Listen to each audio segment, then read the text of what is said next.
Hello, hello. Good afternoon, everyone. Heidi here from She Shed Arts. How is everyone doing today? So we've got another beautiful sunny day today. Yesterday was kind of rainy, so I'm loving the sunshine today. So I'm going to get on here and do this quick little video with you, and then I'm going to go outside. So welcome, everyone. I'm so glad you're here. We've got video number 3 in our beginner dotting series. So today we're going to talk about all things surface. So we're going to talk about a lot of different surface options. And then we're also going to talk about how to find the center when you're working on beginning your dotting when you're beginning your artwork. So finding the center seems to be one of those things that's kind of hard for people. So I'll see if I can shed some light on that so that you guys can have a little bit of information on how to do that. Hey Jagdesh, good to see you today. Greetings to you. It's late at night for you, isn't it? I'm so glad you're here. I'm just getting started, so I'll go ahead and get going. I'm going to start from beginning practice type surfaces and work my way up, and by no means am I covering all the surfaces. I'm just giving you some great ideas on what you can do for your dotting surfaces and how you can use unusual different things that you may not have thought of. So I'm going to start today and just talk a little bit about, see if I can get my lighting here a little better. I'm going to talk a little bit about practicing. So one thing that I love to use for practicing is just a black cardstock. So you can do any color cardstock. It really just depends on what kind of paint you're practicing with. But this is just a little cardstock circle that I've cut out, and I like to use these to work on designs and things like that. Then I also have a piece of cardstock. You'll see this here. Actually, this is a poster board, so it's a little bit heavier. It's a black poster board. I was working on just some color, some runs of colors just to see what I liked next to each other. So those are things that I practice on. And then you can see on the back here, just a lot of that is just doodle practicing, working on swipes, and just working on these over here were actually glow-in-the-dark colors, and I was just practicing with those to see how they looked. So we'll get to paints here in a few different videos. But anyways, I love to use cardstock or poster board. It's a great way to practice. So that's number 1.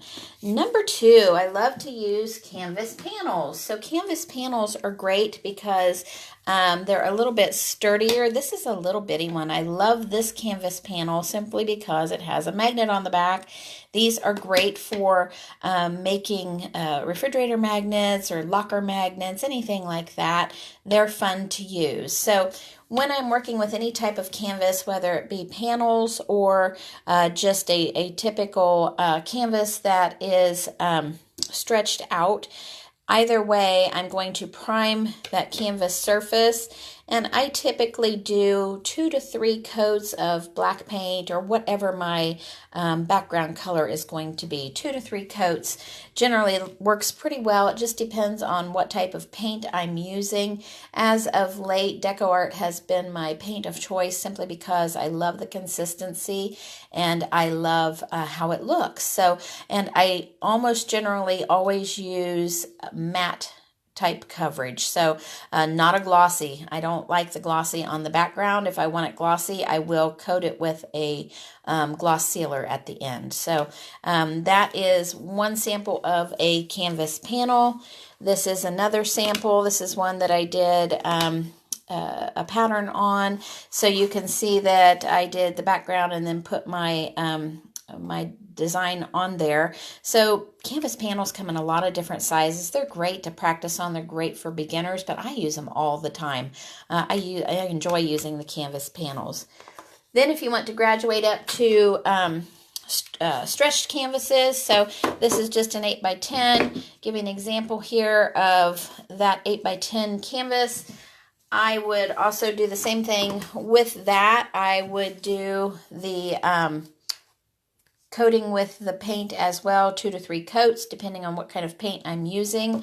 So this is just an 8x10 stretched canvas. You can see how that is. Some people like to use gesso on them before they paint. I just do the paint, and that has worked fine for me. So it's up to you. Some people like to use gesso on their canvases. I don't. It's really a matter of preference and how you like your paint to go down.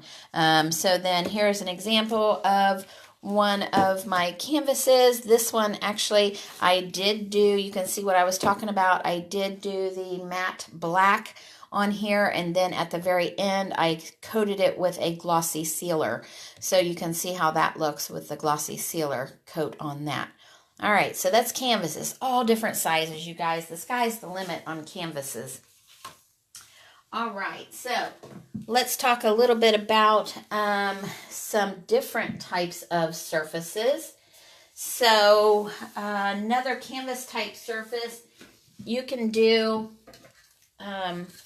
wood panel type surfaces. So this is just a little rectangle plaque that I picked up at my local box store. For me, it's Walmart. So these are great to dot on. They're great for practice. This is another thing, 2 to 3 coats of whatever my base covering is. So usually black for me. I love a black background. I rarely stray from that. Sometimes I do, sometimes I don't. Usually black. These are great to paint on simply because they're a nice solid surface. There's no give to it, and it leaves a nice solid dot with wonderful edges. So I do love these little panels. They work out great. Another wood option is going to be a wood actual piece of wood canvas. So you can find these generally for me here in the States. It's at Hobby Lobby or Michael's has these. And so they are actually a piece of wood with a canvas type finish to it on the back, which that's nice for hanging. So I do like to use these. And once again, I do the black matte paint on here. Actually, this one only has 1 coat. I'm not sure if you can see it on the camera, but you can see the wood grain through this. So that's kind of nice if you like something like that, something a little different. So that is a wood canvas. It's actually a canvas piece. Now, let's talk a little bit about some different types of surfaces. I actually picked up this wonderful little coaster here, and this is a piece of slate. You can probably hear that. And this is a little slate coaster. Once again, I picked this up at my local box store. These are nice. Hello, how are you? This is a nice little piece. Actually, on these, what I do, I will do the multi-surface paint on these because they are a little bit different. So I like to use the multi-surface paint, and then I will cover that with a spray-on sealer, something like your triple thick. So we'll be talking about sealers in another video, but that'll just give you a little idea there. So this is a fun thing to use for that.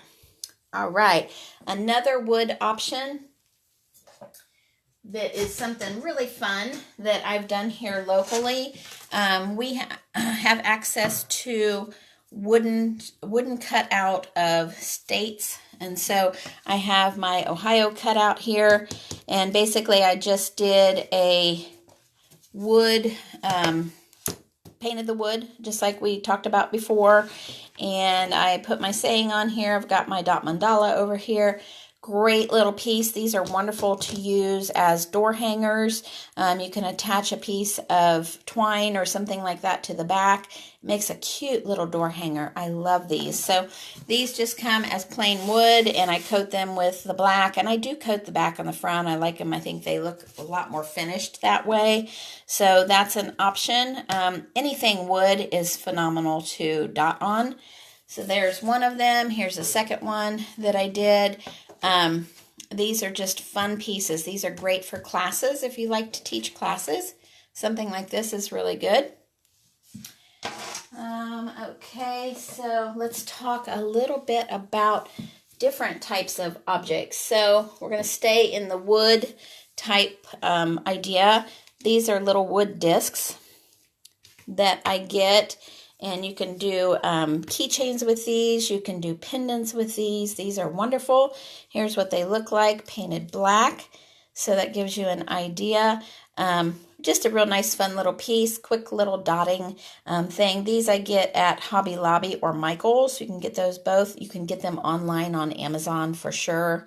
Lots of different places carry these. They're called wooden nickels or wooden blanks. So those are phenomenal to dot on. Another item is a wooden ball, and those are great to make just fun little hangers. You can make fan poles with these. You can actually make pendants with these. You can make a little rear view mirror jewel to go in a car. These are great little things to dot on. They're a lot of fun. And once again, any of these wooden surfaces really require about 2 to 3 coats of your base paint. Whatever it is that you want to coat it with. And that really is just to put down a good surface coating to make sure that you've got a nice smooth surface to dot on. So those are those pieces, and we'll visit these again here in a minute when I talk about finding the center. Okay, let's move on up to glass. I want to talk a little bit about glass. So I don't do a whole lot of dotting on glass. I've done just a little, but a lot of people do like to dot on glass. Now for me, I have a lot of people donate glass jars to me, really unusual and different looking glass jars. Hey Shelly, good to see you. They donate a lot of glass jars to me because they know I do a lot of artwork. So this is a fun way to do just a little jar to put flowers in or something like that. So when you are using a glass jar, the biggest thing you can see right here, you can see where I pulled the sticker off, or maybe you cannot on the video, and then there's a sticker on the other side that I'm going to work on getting off. The best thing you can use for that is something like Goo Gone or something like that. You want to get all that adhesive off of there. Hello, you want to get that adhesive off of there to make sure that the surface is nice and smooth for you to get your base coat on. So Goo Gone is fantastic for that. You can start out just scrubbing with soap and water, but that usually does not get the sticky off of there. So the Goo Gone is great. Rubbing alcohol works for that, but I tell you, Goo Gone is the best thing ever. Once you use that on there, then you can clean it with your rubbing alcohol on a cotton swab or a cotton ball, and it takes the rest of that sticky off, and you're ready to prep this surface. So for me, with these, I generally coat them with 2 to 3 coats of multi-surface black is what I'll use on there, or whatever I want to as far as my base color. So usually for me, like I said before, black tends to be the color I like the most for my mandalas. So a couple to 2 to 3 coats of the multi-purpose, multi-surface paints works really well on these. All right. Let's move up to a couple more fun things. I want to talk about rocks. So rocks, oh my goodness, everybody wants to talk about painting on rocks. So here is just a great example of a rock that I'm going to be painting on here in the near future. So I find these, I actually have a landscape dealer close to me that I go to, and I can get a wide variety of rocks. I've got several I'll show to you here. So I just basically, the preparation for your rocks when you're going to paint on those, you want to make sure you soap and water scrub them, make sure they're nice and clean and rinsed, get all your soap off of there. And I generally, just rule of thumb for me, I make sure that they dry for 2 or 3 days at least before I start to paint on them. I just want to make sure that the surface does not have any moisture on there. Some rocks will hold moisture like a sponge, so you want to make sure that your rock is completely dry before you start painting on it. So good 2 to 3 days drying time for those. Now let's talk a little bit about preparing the rocks with paint. So a couple different things that you can do. You can do just an all-over coating of your base color, something like this. Simple, right? Easy peasy. You can cover your rock with your base color, and you'll be ready to go. 2 to 3 coats with that. These natural rocks sometimes have pits and snags in them, but you know, for me, I like that because it shows that it is a natural rock. I've done the man-made rocks before. They're not my favorite. I really just love the natural ones. If you can get those in your area, they're so fun to paint on. So that's what those look like.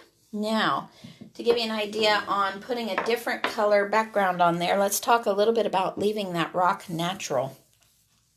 So here is a sample of the rock. I really loved the patterning on the rock. I thought was really pretty, and the color, it's almost like a sandstone red kind of color. So with this one, I've just got my black circle right in the center. I am that's prepping to paint that. So that will be the black center, and then I'll dot over top the black, and it'll spill out over onto the rock and have a more natural look. So I like that. And then the one place I do stray from having a black background is on these rocks. I do like to have a different color circle on those. And here in a minute, I'm going to show you how to find the center on these rocks. So it's an easy, great little way to find the center. So that's just a colored background that I'll be dotting on there and leaving the rock. So if a rock is really pretty and has just beautiful markings on it, I like to leave that natural so that whenever it's sitting out, you can see that rock. So that's a lot of fun. All right, something different that I just purchased to dot on, and I have not dotted on this before. So I just purchased this little, this is a crystal candle holder. I don't know if you can see it really well. It's still got the plastic on it. So I am going to attempt to dot on this. I have not ever dotted on something like this before. So this will be an adventure. I'll make sure I show you what the final outcome is on that. So really it's just thinking outside the box and looking for different things to dot on. So we will have a video here coming up that will be dotting on found objects. So we'll talk a little bit more about this type of object when we get to that. Okay, another fun thing that I love to dot on is paper mache objects. So a lot of times I will go to Hobby Lobby especially and find paper mache shapes and things like that to dot on. So an example of that is something like this. So with the paper mache shapes, you definitely need to do your base coat. The key to these paper mache shapes is you want to make sure that your paint is drying really well between each layer. The thing is, once you get that first layer on, if you leave it sit wet too long, the paper mache kind of tends to soak it up a lot.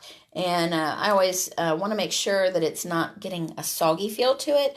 So I really make sure that they dry in between to make sure that I'm not overloading that paper mache. Okay, so that's the paper mache letters. And let me give you a sample of one that's already done.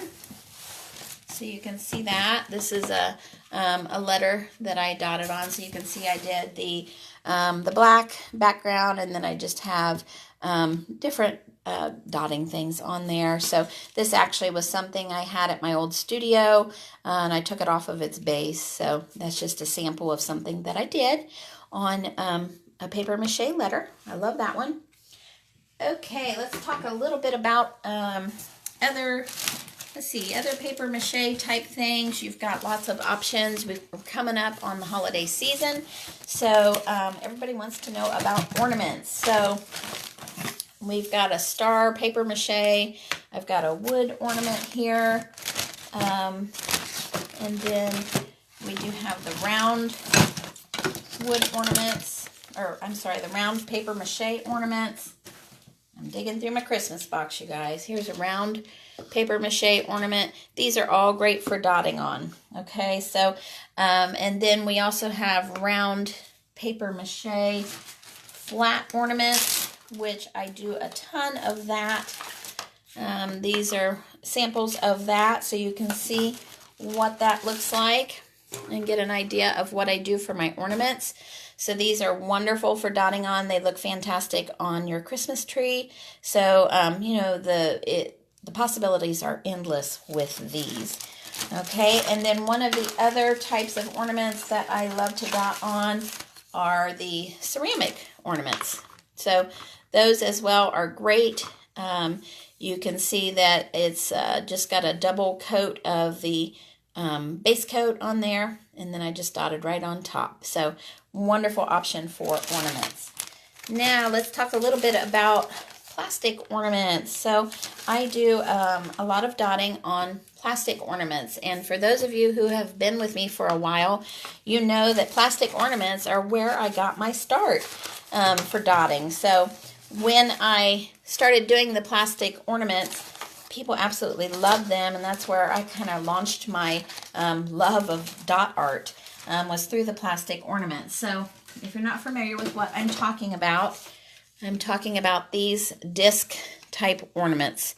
So you can generally get these at your box store. You can order them online. You can get them, I believe, on Etsy and also on Amazon. And here's one in the shape of a Christmas bulb. So lots of different options there on these. Now, what I do with these, up until this last year, I could not find these that were already a black color. I had always only found them in the clear, and these are plastic, and they are a 100mm disc, I believe. I may be wrong on the measurement there. I'm not great with that type of measurement, but that's what they're called. They're a disc. Now, what I do with them when I do my painting on these, I actually coat the inside of the ornament with black paint. So I pour the paint down in there and roll it around till it covers, and then I sit it upside down to let it drain. So as I get going with doing Christmas ornaments this year, that will definitely be a process I will show you how to do. But these are really easy to dot on. They do have a little bit of an angle to them, which you can see. But the great thing about these are when you make a mistake on here, it wipes off so easily. So these are a phenomenal little thing to dot on. If you can find these, they're great. You can also do just regular glass or plastic ornaments that are already colored. So those are great as well. So there's your ornaments. Now, I did miss one. Let me think here. I've got one more example of your paper mache.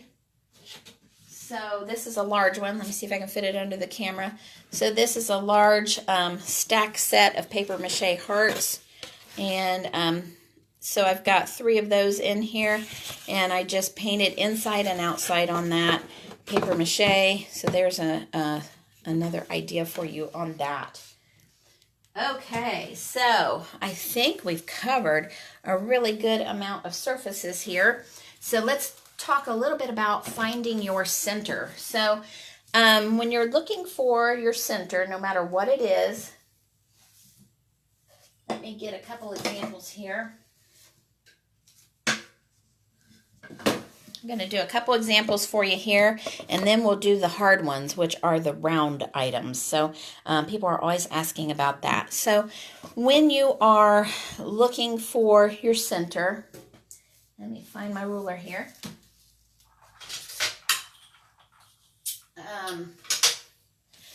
For the rectangular and the square, those are pretty simple. The center point you are just going to put across your edge to edge. So I'm lining my ruler up here. And if you want to find out, this is an 8 by 10. So when you look at this, when you go diagonal, you actually have, hey Tammy, when you have the diagonal, this is actually about 12.5 inches on the diagonal. So you're going to say it's about 6 1/4 for the center, okay? So instead of really looking for that measurement though, the easiest way to do it is kind of get there in that ballpark and just draw a line along your ruler there. Then you're going to come across on the other side, and instead of worrying about a measurement, you're just going to make sure that you are corner to corner with your ruler and line that up. And you're just going to do another line here. And there is your center of your canvas. So pretty easy on those, right? And it's the same process for the square. You're just going to go center to center. Now for me, I like to use a chalk pencil on my black background. Different people use different things. For me, chalk works just fine. And I'm just going to get my center here. And I'm going to do the same thing on this diagonal. And that is the center. I'm going to start with my first dot right there and work my way out. So easy peasy to find the center on your rectangle or square items. Now let's think about finding the center on these circle items. I'm going to give you the easiest trick I know, okay, on how to find these centers. So with this, one little thing, you're going to need a couple tools here. You're going to need a piece of paper. You're going to need a pair of scissors. I like to use a circle template. That helps when you're working especially with stones or with something completely round. It's nice to have a circle template. So you can see on my rocks that I have the circle already on here. Let's look about starting this one in the center. All right, so I'm also going to have a little bit of white paint here ready to go. And I'm just going to dip out of my lid there so that you can see what it is that I'm doing. Okay, so when I've already found how I want this circle to lay. So when I'm looking at this stone, I'm going to get an idea of what size circle I want here, okay? And so it's just a matter of kind of working around on that stone, and it looks like I probably went with this one. And I just literally drew my circle on there with a pencil, okay? So I found the initial circle. Now we need to find the center of this circle. The easiest way I have found to do that is I'm going to take the exact size that I just used on my rock, and I am going to trace this circle out, okay? And then I'm going to cut it out. So I've got my size of circle that I want. I'm going to cut it out. And it doesn't have to be perfect, you guys. You're really just working on getting that center part of your circle. So I'm going to cut it out, be as neat as I can.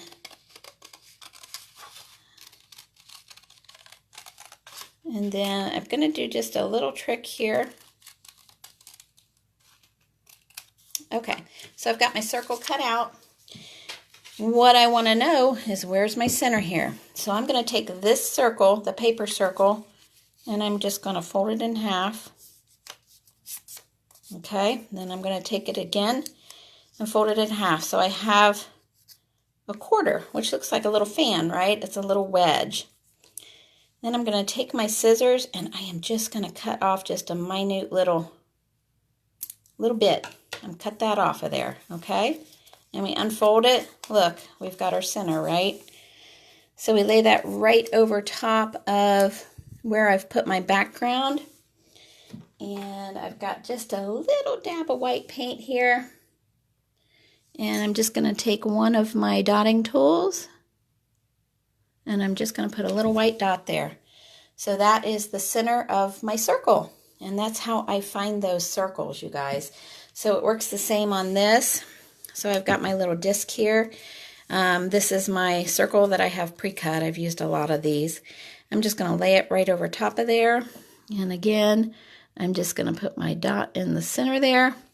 And it gets me right in that ballpark, right? So you can see that that helps me find that center of my circle. So you guys, this little cut paper trick is the easiest way that I know to find the center of your circle. So I hope this helps out. I hope you guys enjoyed this today.